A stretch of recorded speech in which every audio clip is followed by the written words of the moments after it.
中央政府駐澳門聯絡辦公室3月13號召開全國兩會精神傳達會，全國政協副主席何厚華、行政長官岑浩輝、澳門中聯辦主任鄭新聰分別就兩會精神進行分享同傳達。澳門特區政府主要官員、澳區全國人大代表、澳區全國政協委員同埋社會各界人士約270人參加。2026年是國家15規劃開局之年，也是澳門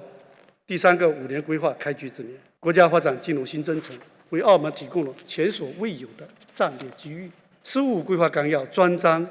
門的一章部署促進港澳長期繁榮穩定，對於支持澳門鞏固提升競爭優勢，更好融入和服務國家發展大局做出了系統安排，既體現了中央對澳門的信任與支持，為澳門發展指明了方向，也是澳門特區政府和社會各界共同責任。李強總理喺政府工作報告中，對澳門提升依法治理嘅效能，促進經濟社會發展，更好融入同埋服務國家發展大局，作出咗明確嘅要求。